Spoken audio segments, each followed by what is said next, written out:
Hey guys, welcome back to That Awkward Show. My name is LJ Galvin, and due to the incredible success that the first episode had, I decided to make a second one.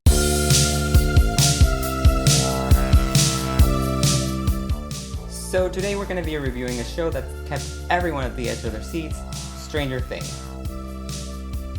Stranger Things made its debut on Netflix on the 15th of July of this year, and I was finally able to binge watch the whole thing last weekend.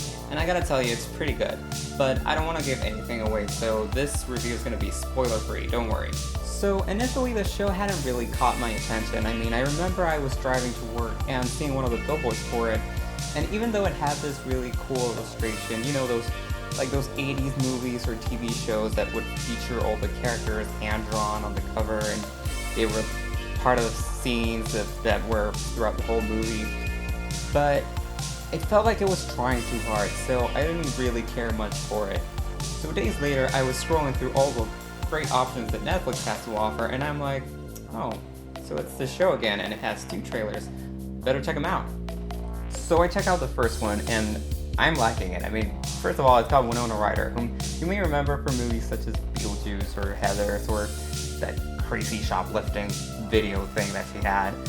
But she plays this woman who's lost her kid, and not only is she stressed out about it, but strange things are happening around her, like paranormal things, so it freaks her out a little bit more. Wouldn't you be? But it seems like the perfect setting for a creepy show, so I'm loving it so far. And then I decided to check out that second trailer, and now I'm a little bit confused because it seems like it's for a different show. I see some kids playing some board games or Dungeons and Dragons or something, and then afterwards they're riding their bikes around town. There's this uplifting melody, so I'm like, is this for the same show? It looks cool, but it seemed very much like the Goonies. I was expecting Chunk to just do the truffle shuffle at the end. I'm not gonna do the truffle shuffle. So how are these 2 trailers advertising for the same show? They're completely different. One of them's like a creepy sci-fi thriller, and the other one's like a feel-good Friends Stand By Me movie. What I was mostly surprised is that the actual show is both of those things. They just blended those 2 genres and sprinkled a lot of 80s on top of them. So after that, I decided to give the first episode a try. And I can tell you, I was hooked. The basic premise, and I don't want to give away too much detail. Some kid, he's with his friends, it's game night, so they're playing Dungeons and Dragons. It gets late, so the mom sends him home. This kid is driving his bicycle towards home, and he gets lost. We don't know what happens to him. His friends are looking for him, then his mother finds out, and his mother is looking for him as well. And not only that, but a lot of stuff starts happening around that town. And we don't know if they're all connected, or if it's some sort of demon or monster, or maybe a government conspiracy. But it gets very suspenseful, and it gets you hooked. And not only does the story take place in a town in the 80s, but it feels like the show itself is from the 80s. It seems like someone just took a VHS out of a time capsule and just branded it with Netflix original series. You know those time capsules where people would put in all sorts of junk and random crap, and then just dig out years later, and you're like, oh, so that's where that went. So one of the things that makes this show great is the amazing casting that they did for all the characters. Winona Ryder is the headliner of the show, of course, and she plays the mom of the kid who gets lost. Not only do you feel for her, but you also feel the creepiness happening around her.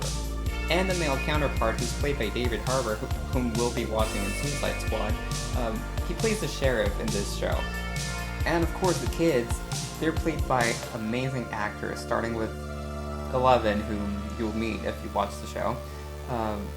They're all great. You can totally relate to them, and at the same time it's amazing how they're playing characters who were born in the 80s, but they're kids now, so they don't even know what it's like. Also, the high schoolers are pretty good, and it's pretty awesome to see teenagers playing teenagers rather than 30-year-olds playing 20-year-olds. But this cast is great, and even one of the characters has instantly become an audience favorite. So the other element that really helps this show is the soundtrack and how it creates this amazing 80s ambiance for it.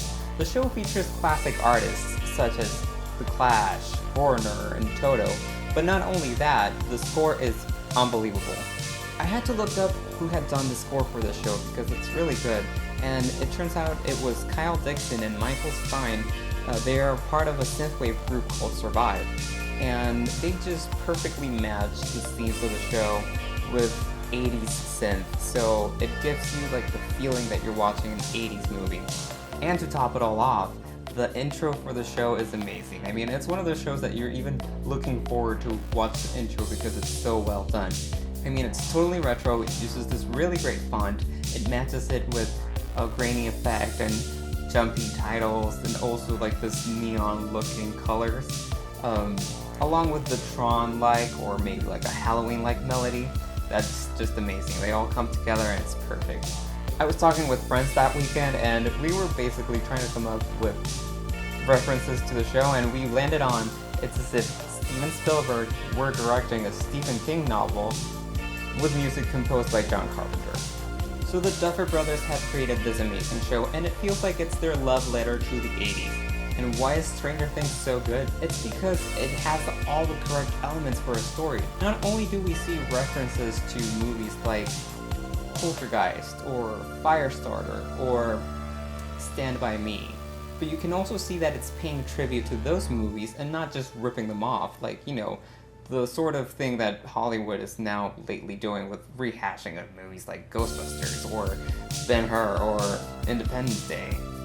It's this nostalgia trend that Hollywood has been using a lot lately, and it is so effective because it's reminding the audience of the good old days, the good, you know, simpler times.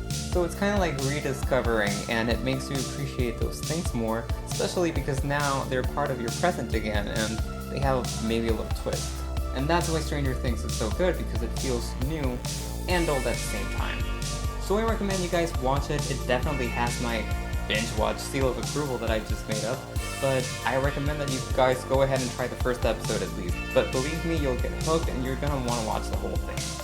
So thank you so much for watching, you guys. I hope you enjoyed this review. I tried to keep it as spoiler alert free as possible so that you guys can just go ahead and discover it for yourselves. Don't forget, if you do watch it, leave me a comment down below if you want to tell me who your favorite character is, or also if you want to leave me some comment on this video or something you want to see me review, or, you know, just say hi. And if you want to see me doing more random stuff, don't forget to add me on social media, and don't forget to subscribe. See you next time.